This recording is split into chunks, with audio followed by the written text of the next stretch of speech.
बढ़ते आगे और अब बात करते हैं कि देश भर में पेपर लीक और भर्ती घोटालों को लेकर सियासत अब तेज है और संसद से लेकर सड़क तक युवाओं का जो भविष्य है ये मुद्दा गरमाया हुआ है। अब बात करते हैं झारखंड की, जहां प्रतियोगी परीक्षाओं में कथित धांधली और पेपर लीक के आरोपों को लेकर मुख्यमंत्री हेमंत सोरेन की सरकार विपक्ष के निशाने पर है।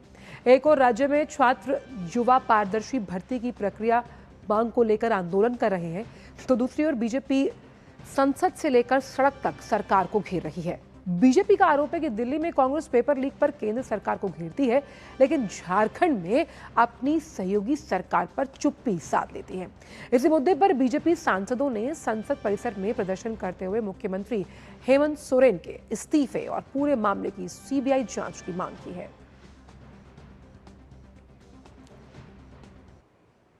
जो जेपीएससी के अध्यक्ष हैं उनका इस्तीफा हुआ है, लेकिन उसमें जो झारखंड मुक्ति मोर्चा के जो महासचिव हैं उनकी पत्नी खुद उसकी सदस्य है, अभी तक उसका इस्तीफा नहीं हुआ है। इसलिए झारखंड मुक्ति मोर्चा इसका लिपापोती करना चाहती है। जो हमारे अध्यक्ष जी ने कहा कि कांग्रेस में हैसियत हिम्मत नहीं है, ना खड़गे जी जा सकते हैं, ना राहुल गांधी जी जा सकते हैं, ना सोनिया गांधी जी, ना प्रियंका गांधी जी।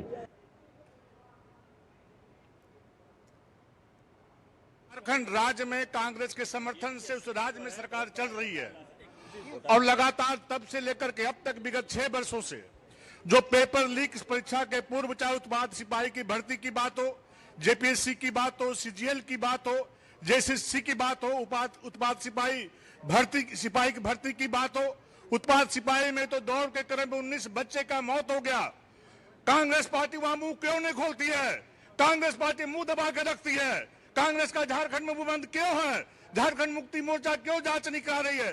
जो 19 बच्चे उत्पाद सिपाही में मरे हैं, उन बच्चों को कांग्रेस वहां पर मांग करे सरकार से कि 1-1 करोड़ रुपया उन बच्चों के परिवार को मुआवजा के तौर पे देना पड़ेगा। और इस पूरे विवाद की सबसे बड़ी वजह जेपीएससी की 14वीं संयुक्त सिविल सेवा प्रारंभिक परीक्षा का रिजल्ट है। जुलाई 2026 में रिजल्ट घोषित होने के बाद बड़ी संख्या में जो अभ्यर्थी थे उन्होंने सिलेक्शन प्रोसीजर पर सवाल उठाए। छात्रों का आरोप है कि श्रेणीवार कट ऑफ सार्वजनिक किया नहीं गया, यानी कि पब्लिक डोमेन में नहीं था। उम्मीदवारों के लिए जो अंक प्राप्त हुए थे वो जारी नहीं किए गए। ओएमआर मूल्यांकन प्रक्रिया में पारदर्शिता यानी कि ट्रांसपेरेंसी नहीं थी और अधिक अंक होने का दावा करने वाले कई अभ्यर्थियों का चयन हुआ ही नहीं, जबकि कम अंक वालों को सफल घोषित कर दिया गया। इसके अलावा परीक्षा एजेंसी टीएसआर डेटा प्रोसेसिंग की भूमिका भी सवालों के घेरे में है। हालांकि राज्य सरकार के निर्देश पर पूरे मामले की जांच सीआईडी कर रही है। जांच में कई गिरफ्तारियां हो चुकी हैं और आयोग के पूर्व अध्यक्ष के आवास पर भी छापेमारी की गई है। तो जेपीएससी सिविल सेवा परीक्षा में जो भ्रष्टाचार है उसको लेकर आरोप है, अनियमितताएं हैं। वहीं झारखंड में भर्ती परीक्षाओं को लेकर विवाद कोई नया नहीं है। कई भर्ती प्रक्रियाएं जांच के दायरे में है।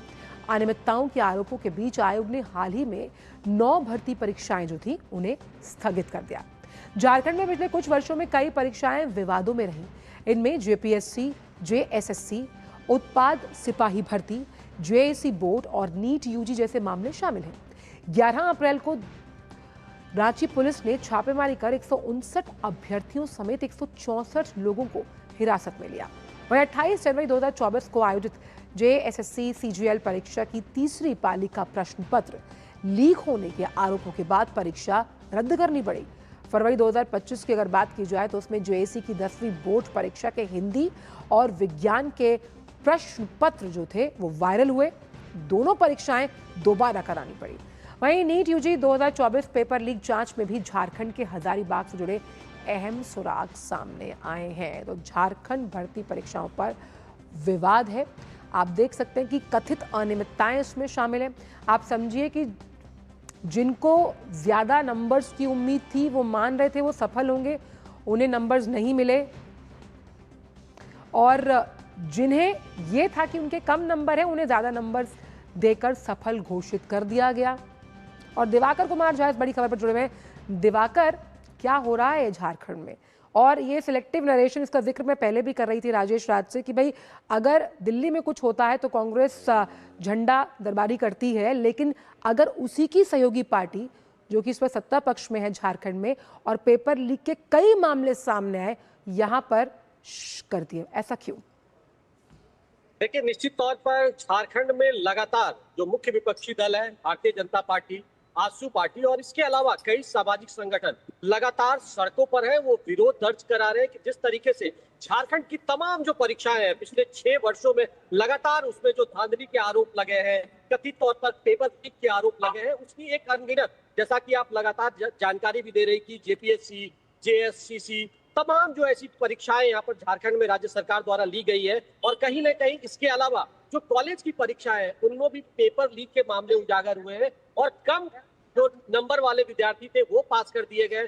कई मामले जो झारखंड में पिछले अगर 25 वर्षों का इतिहास आप देखें तो झारखंड में कई ऐसे मामले उजागर हुए हैं, कथित रिजल्ट के मामले उजागर हुए और उनपे मामले चल भी रहे हैं। लेकिन ताजा मामला जो है वो 2026 में अभी हाल ही में जेपीएससी ने अपने पीटी के रिजल्ट घोषित किए गए थे और उसमें तो जेपीएससी के तमाम पदाधिकारी थे, उनमें किसी का साइन नहीं था और उसके बाद रिजल्ट घोषित कर दिया गया और उसके बाद लगातार ये विवाद गहराता गया और अपोजिशन की ओर से जब लगातार हमला किया गया और जो विद्यार्थी थे जिनका दावा था कि उनको ज्यादा नंबर आया लेकिन उनको पास नहीं किया गया, जब इस तरह की चीजें निकलकर सामने आने लगी तो ये मामला गहराता गया और कांग्रेस इस मामले पर बिल्कुल चुप है। और इसी को लेकर आज जो भारतीय जनता पार्टी के तमाम जो सांसद है, राज्यसभा के सांसद, लोकसभा के सांसद, उन्होंने आज संसद परिसर में बाकायदा इस मुद्दे पर हल्ला बोल किया, उन्होंने आंदोलन तेज करने की बात कही और उन्होंने कहा कि झारखंड में जो कांग्रेस सहयोगी झारखंड मुक्ति मोर्चा की है वो इस मुद्दे पर मौन है और सिर्फ जो दिल्ली में जंतर मंतर पर जो आंदोलन हो रहा था उसमें सिर्फ कांग्रेस ने मुंह जो है वो युवाओं की आवाज को हल्ला देने की कोशिश की, लेकिन उनके जो राज्य है जहां पर वो सत्ता में शामिल है वहां पर इस तरह की चीजें हो रही है वो उनको दिखती नहीं है और वो पूरी तरह से मौन है। तो लगातार बीजेपी इस मुद्दे पर हमलावर है और लगातार इन तमाम जो एग्जाम परीक्षाएं पिछले 6 वर्षों में हुए उसकी सीबीआई जांच की यहाँ पर मांग भारतीय जनता पार्टी, आजसू पार्टी की ओर से की जा रही है और लगातार ये आरोप लग रहे हैं कि झारखंड में किस तरीके से जो है वो लगातार लोगों को गुमराह किया गया, जनता को गुमराह किया गया और कांग्रेस पार्टी की ओर से कोई जी। लेकिन दिवाकर, ये समझना होगा कि जो नंबर्स पब्लिक डोमेन में होने चाहिए, परीक्षा का रिजल्ट है पब्लिक डोमेन में होना चाहिए, ये बेसिक प्री रेक्विजिट है, इसको भी फॉलो नहीं किया जा रहा। और ख़ास तौर पर ओएमआर शीट्स की जो बात आ रही है उसमें भी कथित अनियमितताएं सामने आ रही हैं और जब सवाल उठाए जा रहे हैं तो उन सवालों पर कोई कड़ी कार्रवाई नहीं हो रही है, जिसके लिए कहीं ना कहीं झारखंड प्रशासन जो है उसके काम करने के तरीकों पर सवालिया निशान है। देखिए, निश्चित तौर पर झारखंड में इसके पहले भी इस तरह के आरोप लगते रहे और जो मामला फिलहाल गहराया है वो निश्चित तौर पर एक बार फिर सवालों के घेरे में अब लगातार जो तमाम युवा है वो आंदोलनरत है। कई युवा संगठनों ने जेपीएससी जो कार्यालय है उसका घेराव किया है, मोराबादी मैदान में वो धरने पर बैठे हैं और लगातार वो आंदोलन तेज कर रहे हैं। और झारखंड में चूंकि मानसून सत्र में विधानसभा का अगले हफ्ते शुरू हो रहा है तो वैसे में ये आंदोलन और भी लगातार गहराता जाएगा और युवा लगातार जो है वो लामबंद है कि कांग्रेस आखिर इस मुद्दे पर मौन क्यों है। अगर कांग्रेस दिल्ली में जाकर धरना दे सकती है, हल्ला बोल कर सकती है पेपर लीक के मामले में, तो फिर कांग्रेस के मुद्दे पर वो चुप क्यों है। तो ये एक लगातार डोमेन में बात आ रही है और लगातार जो युवा संगठन भी है, युवा विद्यार्थी भी है, छात्र भी है, वो इस मामले पर आंदोलनरत है और कांग्रेस कहीं ना कहीं इन तमाम मुद्दों पर भिड़ती हुई नजर आ भी रही है। और झारखंड मुक्ति मोर्चा ने खुलकर इस पर कोई जवाब नहीं दिया है। हालांकि लिपापोती के तौर पर यह भारतीय जनता पार्टी की ओर से कहा जा रहा है कि सीआईडी इंक्वायरी यहाँ पर की जा रही है, जेपीएससी अध्यक्ष का इस्तीफा लिया गया है, लेकिन ये सिर्फ लिपापोती की कार्रवाई है क्योंकि ये जो एजेंसियां हैं इस पर जो यहाँ पर शराब घोटाला था उसमें भी लिपापोती का आरोप लगा है। तो ये तमाम आरोपों के बाद एक तरीके से कहा जा रहा है कि अब ये पूरे मामले की जांच सीबीआई से होनी चाहिए, तभी जो है ये पूरा मामला और जो टेस्टिंग एजेंसी है और जो टेस्टिंग एजेंसी है जिसके कंधों पर एक जवाबदेह पारदर्शी परीक्षा कराने की जिम्मेदारी है, कहीं ना कहीं उस जिम्मेदारी को वो निभा नहीं पाए। और ऐसे में तकनीक के आधार पर अगर हम समझें तो उसमें भी कई अनियमितताएं हैं जिसकी वजह से हम ये होते हुए देख रहे हैं, जिसमें छात्रों के भविष्य के साथ खिलवाड़ है और साथ ही साथ आप देखिए कितना वक्त जाता है किसी भी परीक्षा को तैयार करने में।